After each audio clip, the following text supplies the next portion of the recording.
Question है जो कि अभी हम सॉल्व करने की कोशिश करेंगे कि वाई सेकेंड जनरेशन ड्रग्स या second generation anti psychotic drugs are better then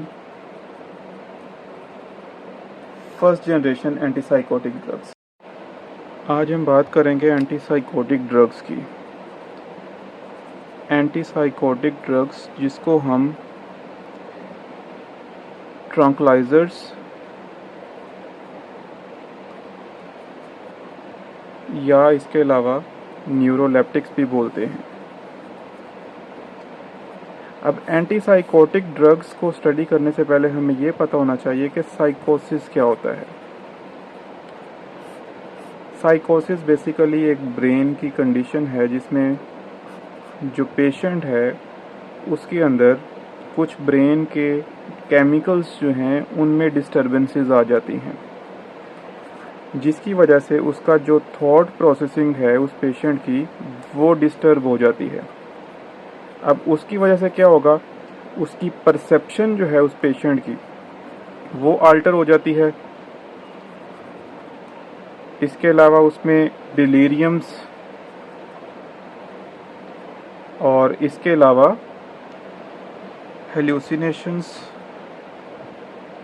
और इसके अलावा इसके जो सिम्टम्स है उसमें ये होगा कि उस पेशेंट की थॉट और परसेप्शन जो है वो अल्टर हो जाएगी। इसके अलावा इमोशनली भी उसके अंदर चेंजेस आएंगी पेशेंट में। अब इसके बाद हम बात करते हैं एंटी साइकोटिक ड्रग्स की, ठीक है, जिसको हम न्यूरोलेप्टिक्स भी बोलते हैं। एग्जाम में आपसे पूछा जा सकता है न्यूरोलेप्टिक्स के बारे में, एंटी साइकोटिक ड्रग्स के बारे में, ट्रंक्वलाइजर्स के बारे में या एंटी शाइज़ोफ्रेनिक ड्रग्स के बारे में। तो बेसिकली साइकोसिस जो है ये शिज़ोफ्रेनिया की ही एक सिम्टम है। अब शिज़ोफ्रेनिया जिस पेशेंट में होगा, अब उसको क्या होता है कि ऐसी चीज़ें दिखाई और सुनाई देती हैं जो कि प्रेजेंट नहीं होती। तो अब हम बात करते हैं ड्रग्स की। तो एंटी साइकोटिक की क्लासिफिकेशन अगर हम देखें, एंटी साइकोटिक ड्रग्स जो हैं इनको हम एक निमोनिक से याद रखने की कोशिश करेंगे। पहली बात तो आपको ये पता होनी चाहिए कि हम इसको डिवाइड कर देते हैं दो क्लासेस में। एक हमारे पास फर्स्ट जनरेशन ड्रग्स हैं और एक हमारे पास हैं second generation drugs.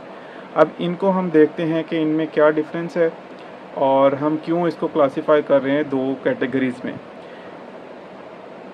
First generation drugs को हम बोलते हैं टिपिकल एंटीसाइकोटिक ड्रग्स और सेकंड जनरेशन को हम बोलते हैं एटिपिकल। अब हम बात करते हैं कि किस तरह अपने इन ड्रग्स को याद रखना है। इनके अंदर आप देखेंगे कि जितनी भी ड्रग्स हैं जो कि अजीन पे ख़त्म हो रही हैं, AZINE, ठीक है, वो सारी जो हैं वो फर्स्ट जनरेशन या टिपिकल एंटीसाइकोटिक ड्रग्स होंगी। इसमें एक्सेप्शन क्या है, एक हैलोपेरिडोल और एक और ड्रग है जिसको हम बोलते हैं थायोथैक्सीन। ये एक्सेप्शन है। बाकी जितनी भी ड्रग्स जिनके एंड पे ये एजीन आएगा ये सारी जो है हमारे पास टिपिकल एंटीसाइकोटिक ड्रग्स होंगी। फॉर एग्जांपल फ्लूफेनाजीन एक ड्रग है। इसके अलावा हमारे पास थायोरिडाजीन है, ठीक है। जितनी भी ड्रग्स जिनके एंड पे एजीन आएगा ये सारी हमारे पास क्या है, फर्स्ट जनरेशन या टिपिकल ड्रग्स। अब इसके बाद जो सेकंड जनरेशन है जिसको हम एटिपिकल एंटीसाइकोटिक बोलते हैं, इसको आपने याद इस तरह से रखना है कि जितनी भी ड्रग्स हैं इनके एंड पे या तो आएगा डोन और या इनके एंड पे आएगा पीन, ठीक है। जितनी भी ऐसी ड्रग्स जिनके एंड पे पीन या डोन आएगा वो हमारे पास एटिपिकल एंटीसाइकोटिक ड्रग्स होंगी। इसमें एक्सेप्शन जो है वो हमारे पास होती है एरिपिप्राजोल। इसके एंड पे ना तो डोन है ना ही पीन है, तो इस वजह से ये एक्सेप्शन है। बाकी जितनी भी इसके अंदर ड्रग्स आएंगी एटिपिकल एंटीसाइकोटिक्स के अंदर, उसके एंड पे या तो डोन आएगा या पीन आएगा। फॉर एग्जांपल क्वेशियापीन एक ड्रग है, रिस्पेरिडोन, देखें क्वेशियापीन के एंड पे पीन आ रहा है, रिस्पेरिडोन के एंड पे डोन आ रहा है। तो इस तरह से जितनी भी इसके अंदर फर्दर आप जाते जाएंगे उन हर एक के अंदर जो है एंड पे डोन या पीन आएगा। तो ये हमारे पास आ जाएंगी सेकेंड जनरेशन एंटीसाइकोटिक ड्रग्स। अब आपको एक क्वेश्चन है जो कि अभी हम सॉल्व करने की कोशिश करेंगे कि वाई सेकंड जनरेशन ड्रग्स या second generation antipsychotic drugs are better than first generation antipsychotic drugs. हमने ये डिस्कवर करना है या इसके अंदर से हमने ये देखना है कि जो सेकंड जनरेशन ड्रग्स हैं ये वाली, ये क्यों बेटर हैं as compare to first generation drugs. तो इसको हम, इस क्यूरी को हम सॉल्व करने की कोशिश करते हैं। अभी इसका आंसर ये है कि जो सेकंड जनरेशन ड्रग्स हैं ये क्या करती हैं, पॉजिटिव और नेगेटिव दोनों तरह के सिम्टम्स जो हैं, देखें हमारे जो साइकोसिस है उसके अंदर कुछ पॉजिटिव सिम्टम्स होते हैं, कुछ नेगेटिव सिम्टम्स होते हैं। तो ये जो सेकंड जनरेशन ड्रग्स हैं ये क्या करती हैं, एक्ट करती हैं पॉजिटिव और नेगेटिव दोनों तरह के सिम्टम्स पे। और दूसरी इम्पोर्टेंट चीज़ ये है कि जो रिस्क है टार्डिव डिस्काइनेजिया का वो कम होता है जब हम सेकंड जनरेशन ड्रग्स यूज़ करते हैं एज़ कम्पेयर टू उस टाइम जब हम फर्स्ट जनरेशन ड्रग्स यूज़ करेंगे। अब टार्डिव डिस्काइनेजिया क्या है, इसका क्या रोल है, जितनी भी हम बात करते हैं एंटीसाइकोटिक ड्रग्स की ये आगे चल के हम डिस्कस करेंगे। तो अभी तक इसमें आपको ये पता होना चाहिए, आपसे अगर क्वेश्चन पूछा जाए कि जो सेकंड जनरेशन ड्रग्स हैं ये क्यों बेटर हैं as compare to first generation, तो उसका आंसर सिंपल ये है कि सेकंड जनरेशन ड्रग्स जो हैं ये पॉजिटिव और नेगेटिव सिम्टम्स दोनों पे काम करती है। दूसरा ये है कि जब हम सेकंड जनरेशन ड्रग्स यूज़ करते हैं तो इसके अंदर जो टार्डिव डिस्काइनेजिया डेवलप होने के चांसेस होते हैं या रिस्क होता है वो कम होता है। अब इसके बाद क्योंकि हम डिवाइड कर रहे हैं फर्स्ट जनरेशन और सेकंड जनरेशन में, तो हमें पता होना चाहिए कि फर्स्ट जनरेशन के जो इफ़ेक्ट्स हैं वो क्या हैं और फिर हम देखेंगे कि सेकंड जनरेशन जो एंटीसाइकोटिक ड्रग्स हैं उनके एक्शंस क्या हैं। तो actions of first generation antipsychotic agents या ड्रग्स, तो इसमें यह है कि ये जो ड्रग्स हैं फर्स्ट जनरेशन जिसको हम टिपिकल बोलते हैं, ये क्या करती हैं, ब्लॉक करती हैं या इनहिबिट करती हैं डोपामीन को। अब यहाँ पे आपको एक और चीज़ पता होनी चाहिए कि डोपामीन जो है, डोपामीन बेसिकली जो रिसेप्टर हैं D1, D2, D3, D4 और D5 5 टाइप्स हैं। अब हम कहते हैं कि एक हमारे पास होते हैं D1 टाइप डोपामीन रिसेप्टर्स और एक होते हैं D2 टाइप डोपामीन रिसेप्टर्स। अब जो D1 है इसके अंदर आते हैं D1 एंड D5 और जो D2 टाइप हैं उसमें हमारे पास आते हैं D2, D3 और D4। अब इनमें डिफरेंस क्या है ये आपने याद रखना है कि जो D1 टाइप है, ये वाली टाइप, ये क्या करती है, CAMP के लेवल्स को इंक्रीज़ करवाते हैं और जो D2 हैं ये क्या करते हैं, CAMP के लेवल्स को कम करवाते हैं। अब देखें CAMP कब बनता है, जब हमारे पास एक एंजाइम है एडेनिल साइक्लेज। अब ये एंजाइम क्या करता होता है, ये ATP को कन्वर्ट करता है CAMP में। अब हम कह रहे हैं कि D1 टाइप जो है ये CAMP के लेवल को बढ़ाता है, ठीक है। इसका मतलब है D1 क्या कर रहा है, एडेनिल साइक्लेज को एक्टिवेट कर रहा है, उससे क्या होगा, ज़्यादा से ज़्यादा CAMP बनेगा। और D2 टाइप जो है ये क्या कर रहा है, CAMP के लेवल को कम कर रहा है। इसका मतलब है ये जो D2 टाइप है ये एडेनिल साइक्लेज को, इसकी एक्टिविटी को कम कर रहे हैं, जिसकी वजह से CAMP की प्रोडक्शन कम होगी। तो फर्स्ट जनरेशन जो एंटीसाइकोटिक ड्रग्स हैं ये क्या काम कर रही हैं, ये बेसिकली ब्लॉक कर रही हैं या इनहिबिट कर रही हैं डोपामीन टाइप D2 को, ठीक है। एक बात ये हो गई। दूसरा इसका क्या काम है कि ये पॉजिटिव सिम्टम जो हैं डोपामीन के उसको कम करती है, ठीक है, पॉजिटिव सिम्टम्स को डिक्रीज़ करवाएगी। अब इसके बाद हम बात करते हैं कि एक्शंस जो हैं सेकंड जनरेशन एंटीसाइकोटिक ड्रग्स के क्या हैं। ये जो ड्रग्स हैं सेकंड जनरेशन ये डोपामीन को तो ब्लॉक करेंगी, इसके अलावा ये एक्ट करती हैं सीरोटोनिन के ऊपर भी। तो ये बेसिकली सीरोटोनिन और डोपामीन दोनों को जो है ब्लॉक कर रही है या इनहिबिट कर रही है। इसके अलावा ये हमारे पास जो पॉजिटिव के साथ साथ नेगेटिव सिम्टम्स को भी कम करेगी। तो ये हमारे पास एक तो ये आ गया एक्शंस क्या है फर्स्ट जनरेशन और सेकंड जनरेशन के। दूसरा आपके पास जो है इनका कंपैरिजन भी आ गया, डिफरेंस भी आ गया कि एक्शन जो है फर्स्ट जनरेशन और सेकंड जनरेशन के कैसे एक दूसरे से डिफरेंट हैं। अब इसके बाद हम बात करते हैं साइड इफ़ेक्ट्स की, और साइड इफ़ेक्ट्स भी हम पहले देखते हैं फर्स्ट जनरेशन एंटीसाइकोटिक ड्रग्स की, इसके बाद हम देखेंगे सेकंड जनरेशन एंटीसाइकोटिक ड्रग्स की, और उसके बाद हम बात करेंगे वो साइड इफ़ेक्ट जो कि दोनों क्लासेस के साथ होते हैं।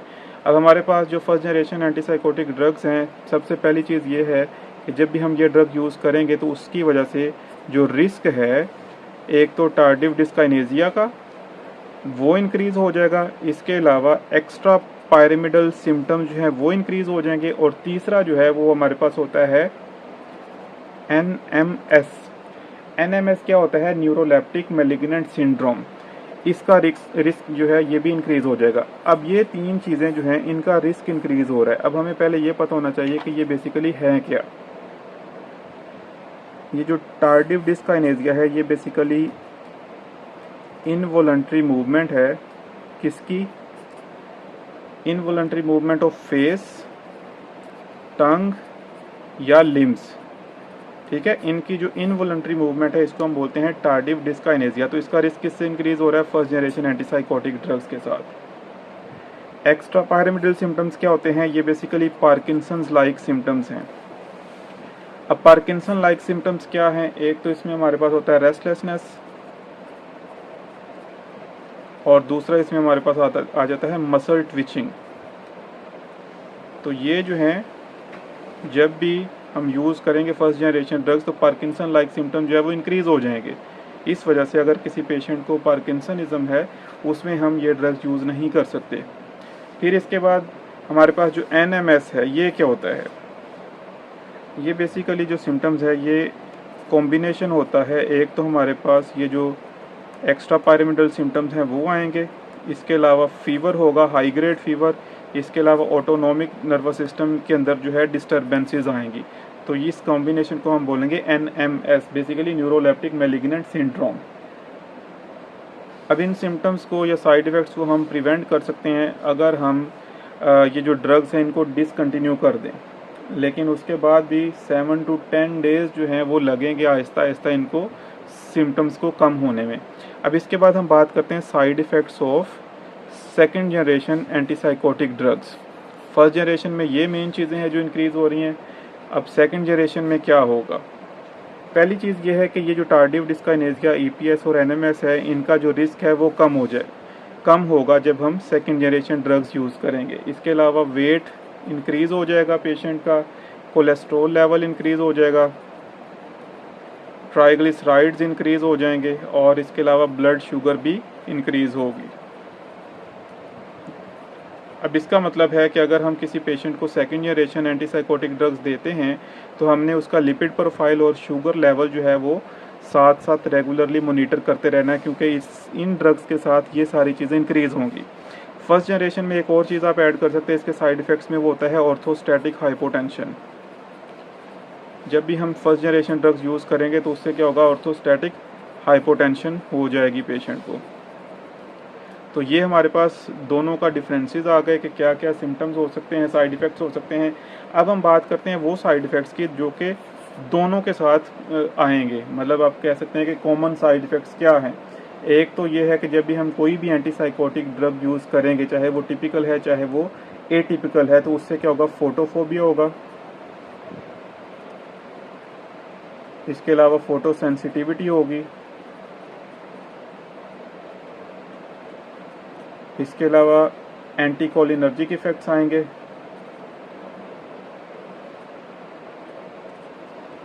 ठीक है, और सिडेशन हो सकती है इन ड्रग्स के साथ, सिडेशन या लिथार्जी। तो जब भी हम कोई ड्रग्स यूज़ करेंगे जो कि एंटीसाइकोटिक हैं, उनसे ये वाले सिम्टम्स जो हैं वो लाजमी डेवलप होंगे। और लास्ट में हम बात करते हैं कॉन्ट्रा इंडिकेशंस की, कि किन कंडीशन में ये ड्रग्स हमने यूज़ नहीं करनी। तो सबसे पहली चीज़ है कि अगर किसी को हाइपर सेंसिटिविटी है इन ड्रग्स से तो हमने यूज़ नहीं करनी। डिप्रेशन में है अगर मरीज़ जो है पेशेंट, उसमें भी हम ये यूज़ नहीं करेंगे।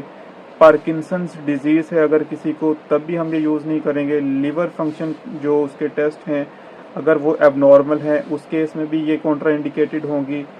बोन मैरो सुप्रेशन जो है अगर किसी को है, ठीक है, उसमें भी ये ड्रग जो है कॉन्ट्रा इंडिकेटेड होगी।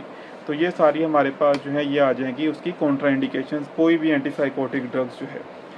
लास्ट में हम थोड़ा सा अगर नर्सिंग गाइडलाइंस जो है या नर्सिंग कंसिडरेशंस उनकी बात करें, तो ये ज़रूरी है कि आपने पेशेंट को जब भी ये ड्रग्स यूज़ करवानी है तो उनको आपने ये गाइड करना है कि जब ये पेशेंट ड्रग यूज़ करेगा तो इन ड्रग्स के इफ़ेक्ट आने में काफ़ी टाइम लग सकता है, 6 से 10 हफ्ते भी लग सकते हैं।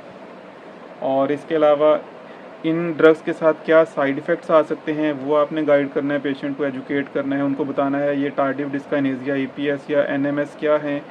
इसके अलावा ये जो हमारे पैरामीटर्स हैं ये इंक्रीज़ हो सकते हैं। इस वजह से जब भी हमने ये ड्रग्स यूज़ करनी है तो लैब टेस्ट आपने ये चीज़ें जो हैं लाजमी मोनीटर करनी है, ठीक है। अगर इनके अंदर बहुत ज़्यादा वेरिएशंस आती हैं तो आप ड्रग को डिसकंटिन्यू भी कर सकते हैं, या आप उसको पेशेंट को जो है साथ में कोई लाइफस्टाइल मॉडिफिकेशंस भी बता सकते हैं जिनको अप्लाई करके वो इन चीज़ों को मेंटेन कर सकता है। अगर आपको इसमें कोई भी क्वेश्चन हो, किसी तरह का भी कन्फ्यूजन हो, आप मुझे कमेंट में पूछ सकते हैं। Thank you very much.